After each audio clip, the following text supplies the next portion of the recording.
I'm asking the ICC to hurry up, and if possible, they can come here and start the investigation tomorrow. This issue has been left hanging for so many years. Matagal ma'am, baka mamatay na ako, hindi na nila ako maimbestiga. Yan ang mga salitang binitawan ni dating Pangulong Rodrigo Duterte sa pagharap nito sa ika-11 pagdinig ng House Quad Committee kaugnay sa War on Drugs noong November 13, 2024. Sabi ni Duterte, hindi siya natatakot sa ICC at handa siyang mabulok sa kulungan kung mapatutunayang nagkasala. Ilang buwan lang matapos ang kanyang unang pagharap sa Kongreso. I am about to land sa Hague. Galing ako Dubai. At sinasabi ko naman sa mga pulis, military na trabaho kayo at ako ang managot. So ito na nga. March 11, 2025, alas 11:03 ng gabi sa Pilipinas, lumipad ang chartered plane sakay ang dating Pangulo patungong The Hague, Netherlands. Hindi naging madali ang paglipad sa dating Pangulo. Sinooy CIDG Chief at ngayoy PNP Chief General Nicolas Torre III ang siyang nanguna sa pag-aresto na siya rin nanguna sa paghahanap sa pinakamalapit na taga-suporta nito na ang religious leader na si Apollo Kibuloy. Marami ang nagulat sa nagbagong posisyon ng Marcos Jr. administration sa ICC. Mula nang maupo si PBBM, makailang beses nitong sinabi na walang jurisdiksyon ng ICC sa Pilipinas, kaya't hindi makikipagtulungan ng gobyerno sa anumang investigasyon at hindi rin muling sasali ang bansa sa Rome Statute.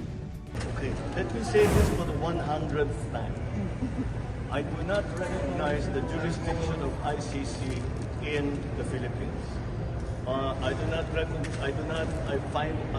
consider it as a threat to our sovereignty. Samantala, November 13, 2024, sa isang pahayag, sinabi ni Executive Secretary Lucas Bersamin na bagamat hindi makikipagtulungan ng bansa sa ICC, maaari pa rin sumunod ang Pilipinas kung ipadadaan ito sa Interpol. Bagay na nangyari. Young Rodrigo Roa Duterte. That's my Jean Campa. first middle name is Roa. His surname is Duterte. Itinanggi naman ni Justice Secretary Boying Remulla na kidnapping ang nangyari dahil responsibilidad umano ng Pilipinas na sumunod sa Interpol. Kasabay rin ng tila pagbabago ng tono, binibigyang proteksyon na ngayon ng pamahalaan ang ilang testigong inaasahang haharap sa ICC. Ongoing na at I told our program director to cooperate, and so far for the past 2 months starting May nagsimula na itong pag-cooperate for witness protection.